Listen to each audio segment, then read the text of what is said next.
If you look at the incoming wave of remote capital and out-of-state wealth flowing into Florida, you would assume you are witnessing a golden economic boom.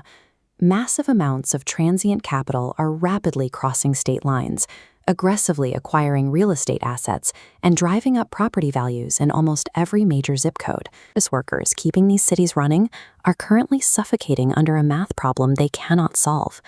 Working a full 40-hour week is no longer enough to keep a roof over your head. Average asking rents have surged past $2,200 a month, while state cost of living inflation has accelerated at nearly 5 times the rate of the previous decade. For a minimum wage worker to afford a 2-bedroom apartment at the 2026 fair market rent, they was clock 115 hours in a 168-hour week. Scaling down to a 1-bedroom still demands 96 hours. The wage-to-rent ratio is fundamentally broken. When the basic cost of existing rises exponentially faster than the compensation for labor, displacement becomes a mathematical certainty. The system functions by replacing long-term working residents with higher-paying transient capital, an economic transition that treats working families as a secondary consideration. For every 100 extremely low-income households looking for a place to live, there are now only 26 affordable units available. Expand that ratio outward, and it leaves an unbridgeable statewide deficit of 425,000 affordable homes. The inventory simply does not exist. So where do families go when the market stops functioning? They endure a grueling, multi-staged phase-out. First, they double up with relatives, cramming multiple families into single homes.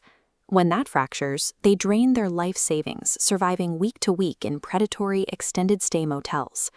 The descent onto the pavement is a slow, systemic bleed-out of cash, until the final transition into aging recreational vehicles and minivans parked silently out of sight. Now look at the demographic growing fastest on the streets: renters aged 55 and older. They currently make up 39% of Florida's cost-burdened households. These are individuals who worked their entire lives, paid taxes, and retired quietly, only to receive eviction notices because property owners realized they could extract more rent from incoming out-of-state remote workers. This line chart tracks the hidden catalyst driving those evictions. Since 2020, Florida property insurance premiums have increased by 63%.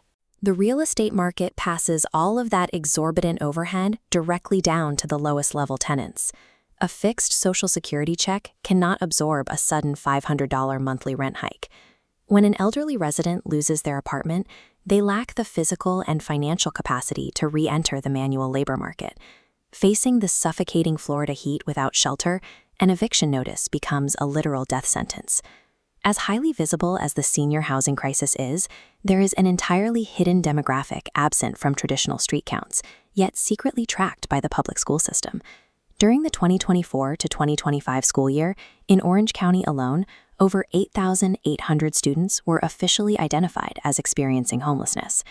Nearly 9,000 children in a single county are attempting to do their homework in roadside motels or decaying minivans.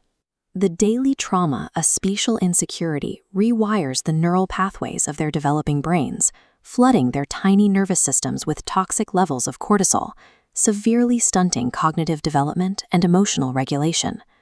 By depriving a child of basic stability, society increases the statistical probability that they will become the chronically unhoused adults of tomorrow, the very individuals battling severe psychological illnesses on the pavement today. This comparative bar chart maps out the math of how we handle those visible individuals. Leaving a human being to languish on the street costs local taxpayers an average of $85 every single day in ER visits, police interventions, and jail stays. That totals well over $30,000 per year per person. We are draining our own public resources to keep human beings in a state of perpetual suffering. Society is choosing to pay a high financial premium to punish those who have fallen, rather than investing in the more cost-effective necessity of permanent supportive housing. If you map out these current macroeconomic vectors, stagnant wage growth, skyrocketing insurance premiums, and the rapid depletion of affordable housing stock, the predictive data models suggest a future of profound instability. We are hurtling toward the 2034 cliff. By that year, over 33,000 publicly assisted units across Florida are projected to lose their affordability protections entirely, allowing corporate landlords to instantly flip them to market rate. As the supply of accessible homes trends toward zero, the middle class will be hollowed out.